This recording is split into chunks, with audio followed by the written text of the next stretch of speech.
Sekarang kita teruskan dengan pembelajaran kita pada hari ini. Okey, temanya adalah kemasyarakatan, tajuknya adalah prihatinnya kita. Okey, kemahiran apa yang kita tumpukan pada hari ini adalah kemahiran membaca.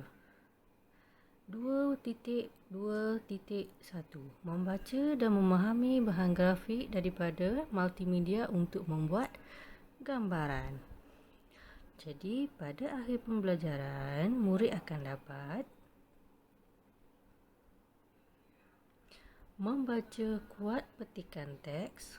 Yang kedua, melengkapkan peta pokok berdasarkan maklumat yang kita dapati daripada petikan teks tersebut.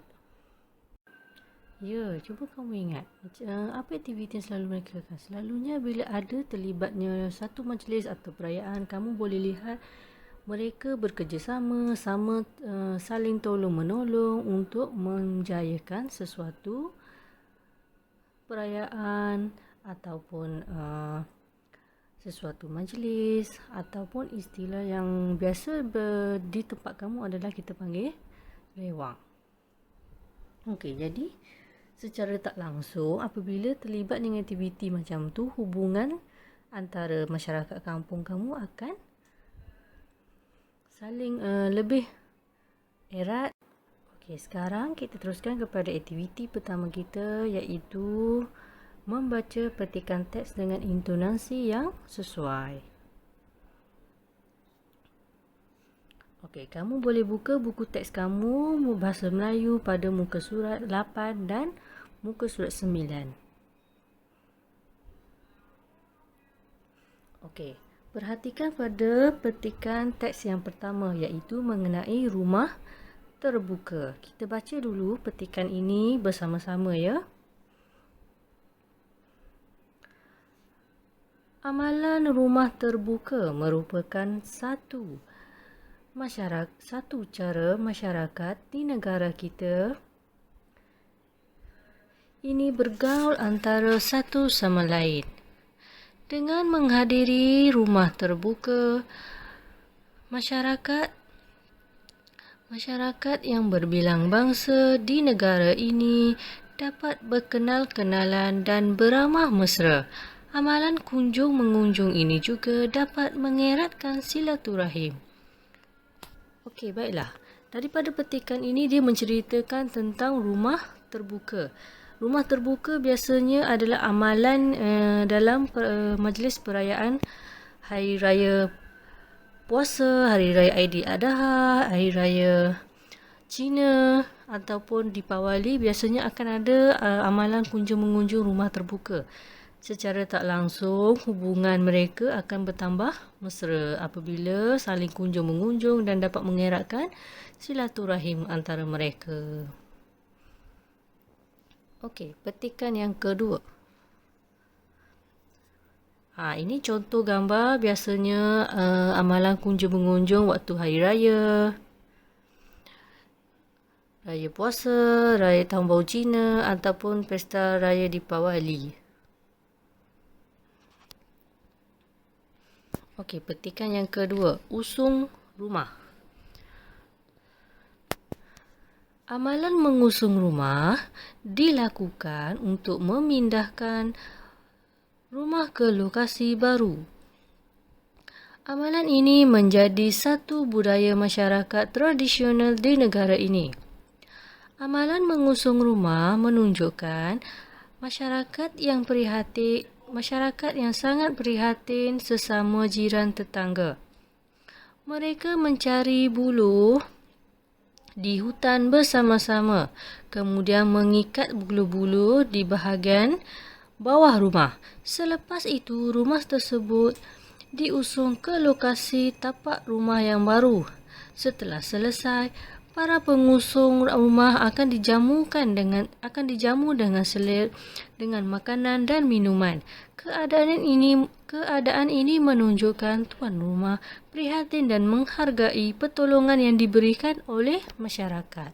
Okey, cikgu yakin kamu mungkin jarang lihat ataupun mungkin tidak pernah lihat amalan usung rumah ini kerana amalan ini sudah jarang dilakukan oleh masyarakat kita.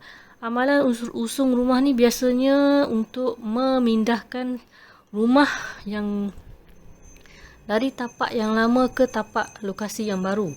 Biasanya orang kampung ramai-ramai akan angkat rumah tersebut dan pindahkan lokasi yang baru. Amalan ini menunjukkan masyarakat di sekeliling kampung tu prihatin dengan jiran tetangga mereka. Mereka akan pergi ke hutan untuk cari buluh untuk mengusung rumah tersebut. Kemudian mereka ikat bawah rumah dan angkat ke lokasi baru. Apabila selesai, tuan rumah tersebut akan jamu selera pada para pengusung untuk menghargai pertolongan yang mereka dah berikan. Jadi amalan ni biasanya dah jarang dilakukan. Pada zaman dulu selalu amalan ni dibuat. Tu contoh gambar yang cikgu dah bagi.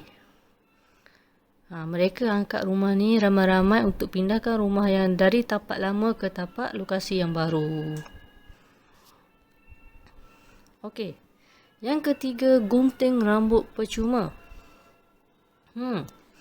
Gunting rambut percuma ni sehingga hari ni masih ada berjalan dalam masyarakat kita. Okey, kita baca dulu petikan ini. Perkhidmatan gunting rambut secara percuma meringankan beban ibu bapa. Perkhidmatan ini dijalankan hasil kerjasama ketua kampung dan masyarakat setempat di Kampung Tok Rimau. Ketua kampung menyatakan bahawa perkhidmatan seperti ini mampu menolong masyarakat setempat yang berpendapatan rendah. Usaha ini membuktikan penduduk kampung tersebut mengambil berat tentang kebajikan sesama mereka. Bagi mereka, berat sama dipikul, ringan sama dijinjing. Okey, baiklah. Biasanya gunting rambut percuma ni akan dilaksanakan apabila pada hujung tahun untuk sebelum sesi persekolahan bermula. Biasanya kanak-kanak yang berambut panjang, mereka akan buat perkhidmatan gunting rambut percuma ni untuk golongan ibu bapa yang kurang berpendapatan, yang untuk bertujuan untuk meringankan beban ibu bapa yang pendapatan rendah. Okey, secara tak langsung menunjukkan masyarakat di sekeliling tu prihatin dengan keluarga yang kurang berpendapatan ini untuk membantu mereka, untuk meringankan beban mereka supaya mereka dapat gunting rambut secara percuma. Bagi mereka, berat ni sama dipikul, bermakna sama masalah mereka tanggung, dan apabila masalah itu selesai, sama-samalah mereka bergembira. Dan ini menunjukkan usaha tu, penduduk kampung tu ambil berat tentang kebajikan sesama mereka. Okey, ni contoh selalunya yang berlaku. Kadang-kadang ada juga daripada persatuan-persatuan ataupun ketua kampung selalu buat percuma kembali ke sekolah. Biasanya waktu kembali ke sekolah ataupun back to school selalu akan ada perkhidmatan gunting rambut percuma ini. Okey, petikan keempat. Gerobok rezeki. Gerobok rezeki ini terdapat di beberapa buah masjid dan surau. Gerobok rezeki ini ditempatkan di bahagian luar masjid atau surau. Hal ini bagi memudahkan golongan miskin mengambil barangan keperluan mereka. Barangan tersebut disumbangkan oleh masyarakat setempat yang ingin berkongsi rezeki. Barang-barang yang disediakan termasuklah beras, tepung, susu bayi, minyak masak dan sebagainya. Gerobok rezeki ini menunjukkan bahawa masyarakat di negara kita ini prihatin. Okey, biasanya gerobok rezeki ini dia akan sediakan satu rak ataupun almari untuk diisikan barang-barang keperluan harian. Biasanya ahli jemaah surau ataupun siapa yang pergi ke surau akan memberi sumbangan ataupun berkongsi rezeki, dan mereka letakkan barangan sumbangan mereka tu pada almari tersebut. Jadi bila almari ni golongan miskin yang yang memerlukan, mereka akan tinggal ambil saja barangan yang mereka perlukan daripada almari itu. Sebab itulah almari tersebut dipanggil gerobok rezeki. Biasanya ada di beberapa buah surau ataupun masjid yang sediakan benda ini untuk masyarakat di sekeliling yang berpendapatan kurang baik.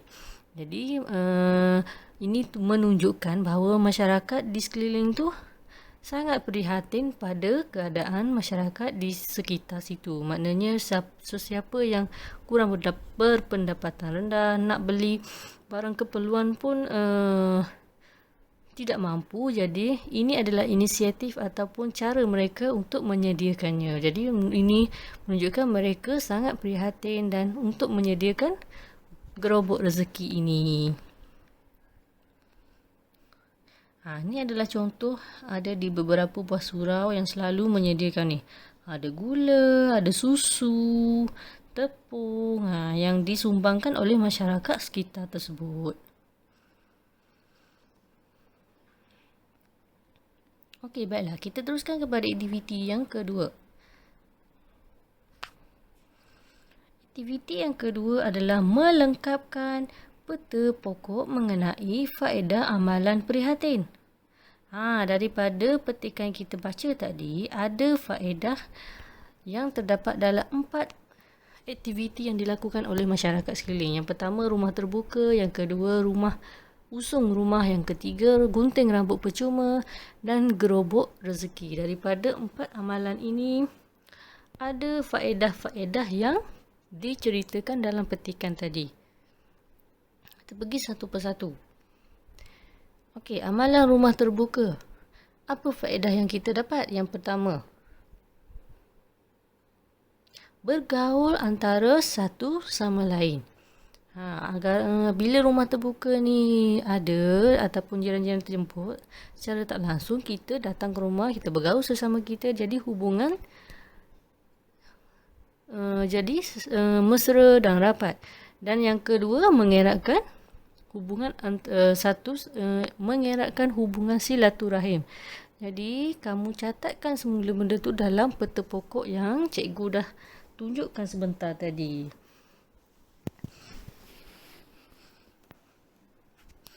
Dalam rumah terbuka ni ada 2 amalan faedah yang kita dapat. Jadi kamu catatkan semula dalam peta pokok tadi.